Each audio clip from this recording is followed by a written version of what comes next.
मैं बार बार कहा है, देखो भैया कलयुग की शुरुआत ही गौ माता के कष्ट से हुई है और आज वो भी वही रहा है। खूब सारा कष्ट आप देखते भी हैं, आप जिस जिस शहर गांव में रहते होंगे आप सबको पता है कैसे गाय पर कष्ट होता है। पर राजा परीक्षित जैसे बनिए, कहीं आपको लगता है कि कोई अपमानित कर रहा है, गाय को मार रहा है, कष्ट दे रहा है, तो आवाज उठाइए, चुप मत रहिए। गायों पर अत्याचार बढ़ता, ये चुप्पी का ही तो कारण था कि देखो आज क्या हालत हो गई गौ माताओं की। देश भारत देश में कत्ल खाने खुल गए, गौ हत्या बढ़ने लगी, गाय पर कष्ट अत्याचार बढ़ने लगी, हमारी चुप्पी का कारण है। पर अब भी हम समझे तो ये कष्ट रुक सकता है।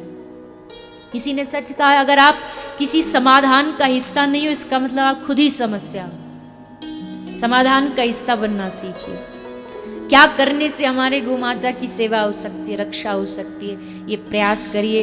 हर नियम जो जरूरी है, पहली रोटी गाय को, गाय का दूध, गाय का घी, ये सब करिए आप घरों में, ताकि इससे थोड़ा तो गौ माता बचे, थोड़ा तो गायों की रक्षा हो।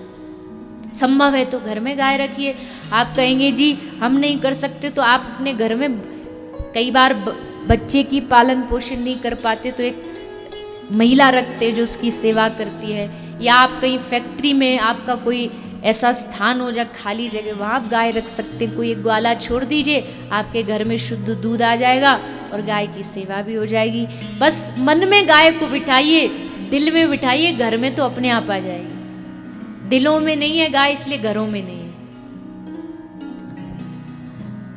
तो महाराज परीक्षित ने कलयुग को डराया, मारने के लिए तैयार हुए। कलयुग ने क्षमा दान मांगा और स्थान मांगा कि मैं कहाँ रहूं।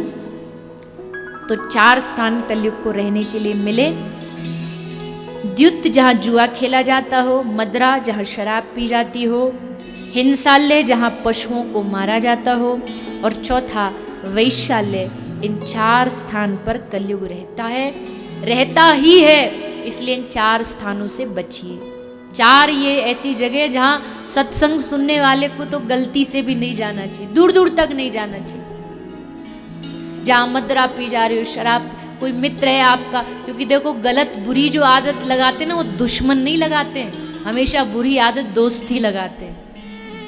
दुश्मन कहेगा ना कि शराब पी लो तो कहोगे अच्छा हमारा लिवर किडनी खराब करवाना चाहते हो। दोस्त कहेगा अच्छा हमारे भले के लिए केरला, हम भी संग संग लो, वो मारते ना गिलास, चेयर्स, हम भी कर लेते हैं। दोस्त की बात हमें भलाई वाली लग जाती है, वही दुश्मन कह दे तो हमको मारना चाहता है। ऐसे दोस्तों से बचो जो आपको गलत रास्ते पर लेकर के जाए।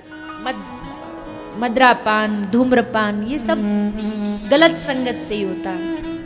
ऐसी जगह से बचिए, हिंसा से बचिए। कोई गाय, कोई पशु, कोई आजकल देखो मीट मांस कितना बढ़ रहा है, नॉन वेज कितना बढ़ रहा है। बच्चे आजकल पता है नहीं, माता पिता शुरू कर देते खिलाना, बच्चे खाना शुरू कर देते, आदत बन जाती है। घर घर में मांसाहार घुस गया है, उससे बचिए।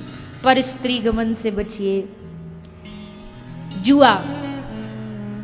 जुआ माने सब, जुआ में सब आ जाता है, सट्टेबाजी इत्यादि जो होता है, ये सब कलयुग का धन है, पाप की कमाई, इससे बचिए। तो कलयुग बोला महाराज 4 जगह आपने इतनी मुझे विचित्र विचित्र दे दी कि अच्छा व्यक्ति तो वहां जाएगा ही नहीं, तो कम से कम हमारा मन लगाने को एक तो बढ़िया वाली कोई जगह दे दो। तो पुनश्च याचमानाय जात रूप मदात प्रभु। जात रूप कहते हैं संस्कृत में सोने को। तो 5वां स्थान मांगने पर मिल गया कलयुग को, सोना। अच्छा अब कितने लोग हैं यहाँ पर जिन्होंने सोने की चेन और सोने की अंगूठी पहन रखी है? सबने? तो फिर सबके जीवन में कलयुग है क्या? नहीं। समाधान दिया है संतों ने।